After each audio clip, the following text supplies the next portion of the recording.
വിഷ്ണുശാലിനിയുടെ latest എപ്പിസോഡിൽ മഹേന്ദ്രനാണെങ്കിൽ സത്യഭാമയുടെ വീട്ടിലേക്ക് വരുന്നുണ്ട്. വണ്ടി വന്ന് നിൽക്കുമ്പോൾ പിള്ള അവിടെ മുറ്റത്ത് നിൽക്കുകയാണ്. അന്നേരം ആരാ എന്താന്നിങ്ങനെ ചോദിക്കുന്നുണ്ട്. അന്നേരം നിങ്ങൾ ആരാണെന്നിങ്ങനെ മഹേന്ദ്രൻ തിരിച്ച് ചോദിക്കുകയാണ്. അന്നേരം ഞാനിവിടുത്തെ കാര്യങ്ങളൊക്കെ നോക്കുന്ന ആളാണ്, പേര് രമണൻ എന്നിങ്ങനെ പറയുമ്പോൾ എനിക്ക് കാര്യസ്ഥനോടല്ല സംസാരിക്കേണ്ടത്, ബന്ധപ്പെട്ട ആരെങ്കിലും ഉണ്ടെങ്കിൽ ഇവിടുത്തെ ആരെങ്കിലും ഉണ്ടെങ്കിൽ ഇങ്ങോട്ട് വിളിക്കാൻ പറയുകയാണ്. അന്നേരം പിള്ള ഇങ്ങനെ നോക്കി നിൽക്കുന്നേ ഉള്ളൂ. അതേസമയത്ത് ആരാ പിള്ള എവിടെയെന്നും പറഞ്ഞിട്ട് ഭാമ ഇറങ്ങി വരുന്നുണ്ട്. അന്നേരം വന്നിരിക്കുന്നത് മഹേന്ദ്രൻ എന്ന് പറഞ്ഞിട്ട് മഹേന്ദ്രൻ അങ്ങോട്ട് അകത്തേക്ക് കയറുകയാണ്. മാണിക്കോത്ത് മഹേന്ദ്രൻ എന്നിങ്ങനെ പറയുന്നുണ്ട്. അന്നേരം ഭാമയ്ക്ക് ആ ഒരു ബിസിനസ് സ്ഥാപനങ്ങളൊക്കെ ഇങ്ങനെ ബോർഡൊക്കെ ഇങ്ങനെ ഭാമ ഇങ്ങനെ മനസ്സിലൂടെ ഓർക്കുന്നുണ്ട്. എന്നിട്ട് പറയുകയാണ്, എനിക്കൊരു ഫിനാൻസ് സ്ഥാപനമുണ്ട്, ഒട്ടേറെ സ്ഥാപനങ്ങളും ഒക്കെ ഉണ്ട്, ബിസിനസ് രംഗത്തെ മാഗ്നറ്റ് എന്നോ ഓഹരി വിപണിയിലെ തിമിങ്ങലെന്നോ എന്ത് പേര് വേണമെങ്കിലും വിളിക്കാം എന്നിങ്ങനെ പറയുന്നുണ്ട്. അന്നേരം അതൊക്കെ ആയിക്കോട്ടെ, പിന്നെ എന്താണ് വന്ന കാര്യം എന്നിങ്ങനെ ചോദിക്കുന്നുണ്ട്. അന്നേരം എൻ്റെ ഒരു ദിവസത്തെ വരുമാനം എന്താണെന്ന് നിങ്ങൾക്കറിയാമോ? കേരളം മൊത്തത്തിൽ വിലയ്ക്ക് വാങ്ങിക്കാനുള്ള അത് കഴിവ് എൻ്റെ കയ്യിലുണ്ട് എന്നൊക്കെ ഇങ്ങനെ പറയുമ്പോൾ അതൊക്കെ ഇവിടെ നിന്ന് പറയേണ്ട ആവശ്യമില്ലല്ലോ, എന്താണ് നിങ്ങളുടെ ആവശ്യം, വന്ന കാര്യം പറയണം എന്നിങ്ങനെ ഭാമയ്ക്ക് ദേഷ്യം വരുന്നുണ്ട്. എന്ന് വെച്ചാൽ ഭാമയെക്കാൾ ഉയർന്ന രീതിക്ക് ഒരാൾ സംസാരിക്കുമ്പോൾ ആ ഒരു ഈഗോ സത്യഭാമയ്ക്ക് വരികയാണ്. അന്നേരം പറയുന്നുണ്ട്, എന്നിട്ടാണോ പിന്നെ നിങ്ങൾ എന്തിനാണ് എൻ്റെ മകനെ ഇവിടെ അടിമപ്പണി ചെയ്യിപ്പിക്കുന്നതെന്ന് ചോദിക്കുന്നുണ്ട്. അന്നേരം അതും പറഞ്ഞ് ശിവന് മഹേന്ദ്രൻ അങ്ങോട്ട് ഇരിക്കുകയാണ്. മഹേന്ദ്രനെ അത്രയ്ക്ക് വില കുറച്ച് കാണണ്ട എന്ന് പറഞ്ഞിട്ട്. അന്നേരം അപ്പോൾ ശിവൻ്റെ അച്ഛനാണോ എന്ന് ചോദിക്കുകയാണ്. അന്നേരം അല്ല, ശിവൻ എൻ്റെ മകനാണ്, അങ്ങനെ കേൾക്കാനാണ് എനിക്കിഷ്ടം എന്നിങ്ങനെ പറഞ്ഞിട്ട് വീണ്ടും മഹേന്ദ്രനാണെങ്കിൽ തൻ്റെ അങ്ങ് ഓരോന്നോരോന്ന് പറഞ്ഞ് അങ്ങോട്ട് പ്രശംസ സ്വയം അങ്ങോട്ട് പുകഴ്ത്തുകയാണ്. അന്നേരം നിങ്ങളെ മൊത്തത്തിൽ വിലയ്ക്ക് വാങ്ങിക്കാനുള്ള പിന്നെ കഴിവ് എനിക്കുണ്ട് എന്നിങ്ങനെ പറയുമ്പോൾ, സത്യഭാമയ്ക്ക് വിലയിടാനാണോ നിങ്ങൾ വന്നിരിക്കുന്നത്? ഇത് എൻ്റെ വീടായിപ്പോയി, വന്നു കയറിയത് കൊണ്ടാണ് ഞാൻ ഇത്രയ്ക്ക് മര്യാദയ്ക്ക് സംസാരിച്ചത്, നിങ്ങളെ മകനെ ഇവിടെ ആരും പിടിച്ചു വച്ചിട്ടൊന്നുമില്ല എന്ന് പറയുകയാണ്. ഗുണ്ടാപ്പണി ചെയ്യിപ്പിക്കുകയാണ് ശിവനെ കൊണ്ടെന്നൊക്കെ ഇങ്ങനെ പറയുന്നുണ്ട്. നിങ്ങളുടെ മകൻ ഇവിടെ ഒരു ജോലി അന്വേഷിച്ച് വന്നു, അത് ഞാൻ കൊടുത്തു, അതിനാവശ്യമുള്ള അവന് ശമ്പളവും കൊടുക്കുന്നുണ്ട് എന്ന് പറയുന്നുണ്ട്. അന്നേരമാണ് ഒരു ദിവസത്തെ വരുമാനം എത്രയാണെന്ന് അറിയാമോ, അത് ഇതെന്ന് പറഞ്ഞിട്ട് മഹേന്ദ്രൻ അങ്ങോട്ട് സംസാരിക്കുന്നത്. അന്നേരം ആരും ഇവിടെ പിടിച്ചു വച്ചിട്ടൊന്നും ഇല്ല എന്ന് പറയുമ്പോൾ ശിവൻ അവിടെ ജീപ്പിൽ വരുന്നുണ്ട്. അന്നേരം ശിവനിങ്ങനെ കൂളിംഗ് ഗ്ലാസ്സൊക്കെ വെച്ചാണ് ഇങ്ങനെ ഇറങ്ങി വരുന്നത്. അന്നേരം മഹേന്ദ്രനെ കാണുമ്പോൾ ഗ്ലാസ്സൊക്കെ ഇങ്ങോട്ട് എടുക്കുന്നുണ്ട്. അന്നേരം ദേ വരുന്നു നിങ്ങളുടെ മകൻ, എവിടെയാണെന്ന് വെച്ചാൽ കൊണ്ടുവയ്ക്കോ, ആരും ഇവിടെ പിടിച്ചു വെച്ചിട്ടില്ല എന്നിങ്ങനെ പറയുന്നുണ്ട്. തുടർന്ന് ശിവനാണെങ്കിൽ ഇങ്ങനെ അകത്തേക്ക് കയറുന്നുണ്ട്. തുടർന്ന് ഇങ്ങനെ മഹേന്ദ്രൻ പറയുന്നുണ്ട്, ശിവ നീ എൻ്റെ മകനാണ് എന്നുണ്ടെങ്കിൽ എൻ്റെ കൂടെ ഇപ്പോൾ നീ വരണം എന്നിങ്ങനെ പറയുകയാണ്. അന്നേരം ശിവൻ പറയുന്നുണ്ട്, എനിക്കിവിടെ ഏറ്റെടുത്ത കുറേ ജോലികളുണ്ട്, അത് ഉപേക്ഷിച്ച് എനിക്ക് വരാനായിട്ട് സാധിക്കില്ല എന്നിങ്ങനെ ശിവനും കട്ടയ്ക്ക് പറയുകയാണ്. അന്നേരം മഹേന്ദ്രൻ പറയുന്നുണ്ട്, നിന്നെ ഗുണ്ടാപ്പണിക്ക് ചെയ്യാൻ വേണ്ടിയിട്ടല്ല ഞാൻ വളർത്തി വലുതാക്കിയത് എന്ന് പറയുമ്പോൾ പണപ്പിരിവല്ലേ, അപ്പോൾ തല്ലൊക്കെ അങ്ങോട്ടും ഇങ്ങോട്ടും ഒക്കെ കൊടുത്തെന്ന് വരും എന്ന് പറയുകയാണ്. അന്നേരം അവർ സംസാരിക്കുന്നത് സത്യഭാമയാണെങ്കിൽ ഇങ്ങനെ കേട്ടുകൊണ്ട് നിൽക്കുന്നേ ഉള്ളൂ. അന്നേരം പിന്നെ ഇവിടെ വയസ്സായ ഒരു മനുഷ്യനുണ്ട്, അദ്ദേഹത്തിൻ്റെ കാണാതെ പോയ മകൻ്റെ സ്ഥാനത്താണ് എന്നെ കാണുന്നത്, അപ്പോൾ അത് ഉപേക്ഷിച്ച് എനിക്ക് വരാനായിട്ട് സാധിക്കില്ല എന്നിങ്ങനെ പറയുമ്പോൾ പറയുന്നുണ്ട്, അപ്പോൾ നിന്നെ വളർത്തി വലുതാക്കിയ ഈ അച്ഛനുണ്ട്, പിന്നെ നിൻ്റെ പെറ്റമ്മയുണ്ട്, അവരോട് ഞാൻ എന്താണ് പറയേണ്ടത്, പിന്നെ അതിനേക്കാൾ വലിയ ഒരാളുണ്ട് ഡെയ്സി, അവളുടെ കണ്ണിൽ നീ എന്താണ് പറയാൻ പോകുന്നത്, അവളുടെ അപ്പൻ യോഹന്നാനെ നീ തള്ളിയിട്ട് പരിക്കേൽപ്പിച്ചു എന്നും പറഞ്ഞിട്ട് ആശുപത്രി കിടക്കുകയാണ്, അതിനൊക്കെ നീ എന്ത് പരിഹാരമാണ് ചെയ്യാൻ പോകുന്നത് എന്നിങ്ങനെ ചോദിക്കുമ്പോൾ ശിവനൊന്നും മിണ്ടുന്നില്ല. എന്നിട്ടും ശിവൻ പറയുന്നുണ്ട്, പിന്നെ എനിക്ക് വരാനായിട്ട് സാധിക്കില്ല എന്ന് പറയുമ്പോൾ നീ 2 വയസ്സിൽ 1.5 വയസ്സിൽ എഴുന്നേറ്റ് നടക്കാൻ തുടങ്ങിയപ്പോൾ മുട്ട് വിറയ്ക്കാതെ നടന്നപ്പോൾ ഒരു കാലുകൾ ഇപ്പോൾ നീ ഇങ്ങനെ നാട് ഓടുമ്പോൾ ഇങ്ങനെ ഓടുകയാണ് എന്നുണ്ടെങ്കിൽ അതിനെ തളർത്തിയിടാനും കൂച്ചുവിലങ്ങിടാനും ഒക്കെ ഈ മഹേന്ദ്രന് സാധിക്കും, അത് നീ ഓർത്തോ, നാട്ടുകാരെ കൊണ്ട് അങ്ങനെ ഒരച്ഛൻ മകനോട് അങ്ങനെ ചെയ്യിച്ചു എന്ന് എന്നെ കൊണ്ട് പറയിപ്പിക്കരുത് എന്നിങ്ങനെ പറയും. നീ എൻ്റെ വീട്ടിൽ വെള്ളിക്കരണ്ടിയായിട്ടാണ് ജനിച്ചത്, നീ ഇനി പിച്ചച്ചട്ടി എടുക്കുന്നത് എനിക്ക് കാണേണ്ടി വരും എന്നൊക്കെ ഇങ്ങനെ പറയുന്നുണ്ട്. അപ്പോഴും ശിവൻ പറയുന്നുണ്ട്, ഞാൻ വരാനായിട്ട് തയ്യാറല്ല എന്നിങ്ങനെ പറയുമ്പോൾ, ഇപ്പോൾ ഞാൻ വരയ്ക്കുന്ന ലക്ഷ്മണ രേഖയ്ക്കപ്പുറം ഞാൻ പറയുന്ന അനുസരിച്ചല്ലാതെയാണ് നീ ജീവിക്കാൻ ഉദ്ദേശമെങ്കിൽ ഈ നിമിഷം ഞാൻ ഇവിടെ ഉപേക്ഷിച്ച് പോവുകയാണ് നിന്നെ, ഇനി അച്ഛാന്ന് വിളിച്ചുകൊണ്ട് അങ്ങോട്ടത്തേക്ക് വന്നു പോകരുത് എന്നിങ്ങനെ പറയുകയാണ്. അന്നേരം ശിവൻ പറയുന്നുണ്ട്, അച്ഛൻ ഒരു കാര്യം പറഞ്ഞു, ഈ വെല്ലുവിളി ഇങ്ങനെ നടത്തുമ്പോൾ ഞാനും മാണിക്കോത്ത് മഹേന്ദ്രൻ്റെ മകനാണ് എന്നുള്ളത് അച്ഛൻ മറന്നുപോയി, ഇനിയിപ്പോൾ വെള്ളിക്കരണ്ടിയാണോ അതോ ഇനി പിച്ചച്ചട്ടിയാണോ അതോ ഇനി അതിനും മേലെയുള്ള സ്വർണ്ണക്കരണ്ടിയാണോ ഞാൻ എടുക്കാൻ പോണത് എന്നുള്ളത് കാലം തെളിയിക്കും എന്നിങ്ങനെ ശിവനും തിരിച്ചു പറയുന്നുണ്ട്. അതിനു മുന്നേ ഈ മഹേന്ദ്രൻ പറയുന്നുണ്ട്, ഒരു കളക്ടറെയും അവൻ്റെ കുടുംബത്തെയും കണ്ടപ്പോൾ നീ ഇന്ന് വരെ ഉണ്ടായിരുന്ന അച്ഛനെയും അമ്മയെയും സ്നേഹിച്ച പെണ്ണിനെയും ഒക്കെ അങ്ങോട്ട് മറക്കുകയാണല്ലേ, അതിലും കൂടി ഉത്തരവാദിത്തം നീ ഏറ്റെടുത്തല്ലേ, ഇതൊന്നും ശാശ്വതമല്ല ഇഷ്ടമല്ല എന്നൊക്കെ ഇങ്ങനെ പറഞ്ഞിട്ടാണ് മഹേന്ദ്രൻ അവിടെ നിന്ന് ഇറങ്ങുന്നത്. ആകെ ദേഷ്യപ്പെട്ടാണ് മഹേന്ദ്രൻ അപ്പം നമുക്ക് കാണാം എന്നിങ്ങനെ തിരിച്ച് പറയുന്നുണ്ട്. എന്നിട്ട് വണ്ടി എടുക്കടാന്ന് പറഞ്ഞ് ഡ്രൈവറോട് പറഞ്ഞ് വണ്ടി എടുത്ത് മഹേന്ദ്രനാണെങ്കിൽ അവിടെ നിന്ന് പോകുന്നുണ്ട്. അന്നേരം ശിവനിങ്ങനെ ആകെ വിഷമിച്ച് നിൽക്കുകയാണ്, അച്ഛൻ അങ്ങനെയൊക്കെ പറഞ്ഞിട്ട് പോയതില്ലേ. അന്നേരം മോനെ ശിവ, മഹേന്ദ്രൻ എന്നിങ്ങനെ സത്യഭാമ ശിവൻ്റെ ഇങ്ങനെ തോളി പിടിച്ചിങ്ങനെ പറയുമ്പോൾ ശിവൻ്റെ മുഖം ഇങ്ങനെ ആകെ വിഷമിച്ച രീതിയിൽ നിൽക്കുകയാണ്. അതിങ്ങനെ സത്യഭാമ നോക്കി നിൽക്കുന്നേ ഉള്ളൂ. അതിനുശേഷം ശാരദാമ്മയും കൊണ്ട് ശാലിനിയാണെങ്കിൽ തിരികെ കുടുംബശ്രീ വീട്ടിലേക്ക് വരുന്നുണ്ട്. എന്നിട്ട് വണ്ടിയിൽ നിന്ന് ഇറങ്ങിയിട്ട് വണ്ടി തിരിച്ചിടാനായിട്ട് രാമേട്ടനോട് പറയുന്നുണ്ട്. എന്നിട്ട് അവിടെ നിന്ന് സംസാരിക്കുകയാണ്. അപ്പോൾ എനിക്കിതൊന്നും ഇപ്പോഴും അങ്ങോട്ട് വിശ്വസിക്കാനായിട്ട് കഴിയുന്നില്ല, എനിക്കിപ്പോഴും പ്രതീക്ഷയുണ്ട് വിഷ്ണുവേട്ടൻ തിരികെ വരും എന്നുള്ളത്.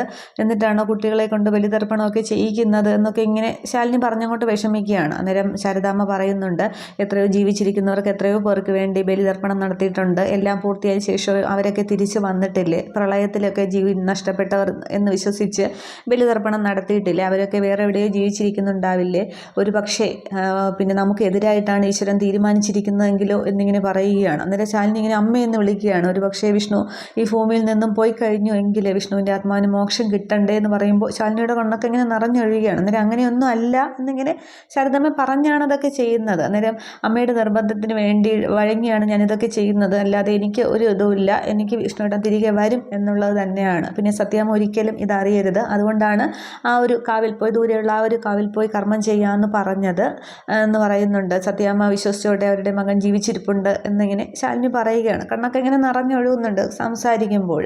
അന്നേരം ശാരദാമ്മ പറയുന്നുണ്ട്, പിന്നെ അവരുടെ വിശ്വാസം അങ്ങനെ തന്നെ ഇരുന്നോട്ടെ, അതൊന്നും പ്രശ്നമാകില്ല, നമുക്ക് കുടുംബക്ഷേത്രത്തിൽ വഴിപാട് കഴിപ്പിക്കാനെന്നോണം പോവാം, അപ്പോൾ അതാകുമ്പോൾ സംശയമൊന്നും തോന്നില്ല എന്ന് പറയുകയാണ്.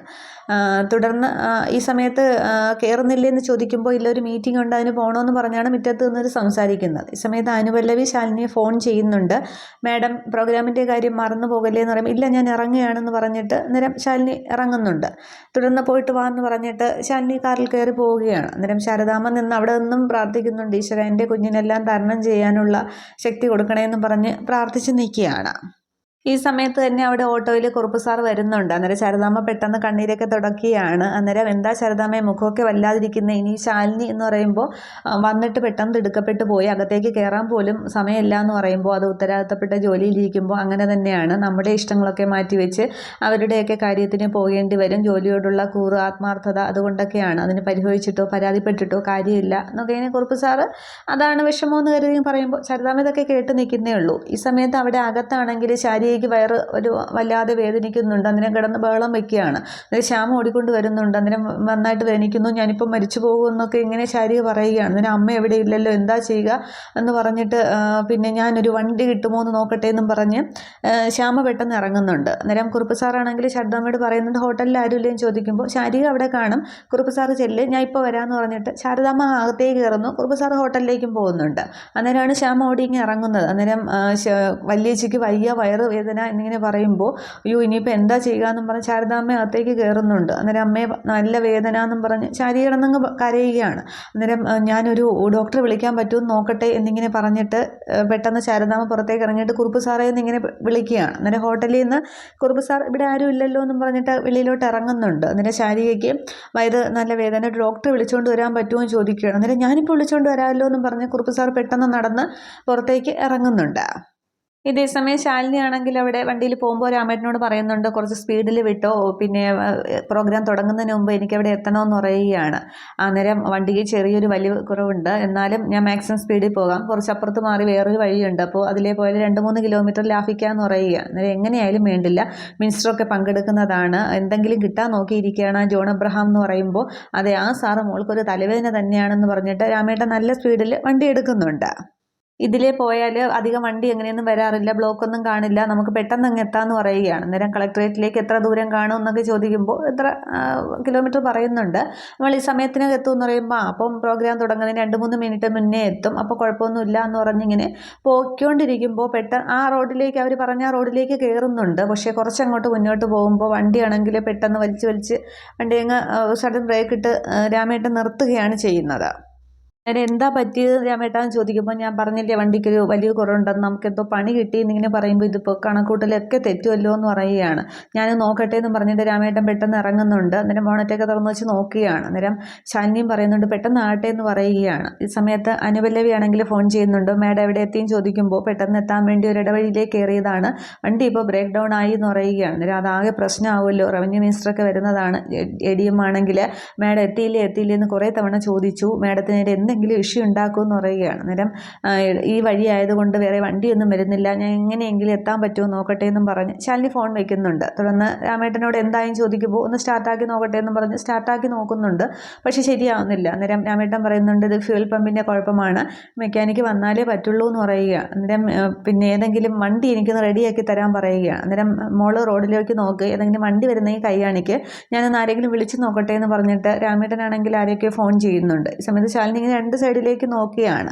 അപ്പോൾ ഇവർ ആ വന്ന വഴിക്ക് നിന്നാണെങ്കിൽ വിഷ്ണുവിൻ്റെ ജീപ്പ് ഇങ്ങനെ വരുന്നുണ്ട്. അന്നേരം ആ ജീപ്പ് കാണുമ്പോൾ തന്നെ ശാലിനിക്ക് ആകപ്പാടെങ്കിൽ സന്തോഷത്തിലിങ്ങനെ നോക്കുകയാണ്. വിഷ്ണുവേട്ടൻ എന്നിങ്ങനെ പറഞ്ഞ് ശാലിനി ഇങ്ങനെ നോക്കി നിൽക്കുകയാണ്. അന്നേരം ജീപ്പ് മുന്നിൽ കൊണ്ടുവന്ന് നിർത്തുന്നുണ്ട്.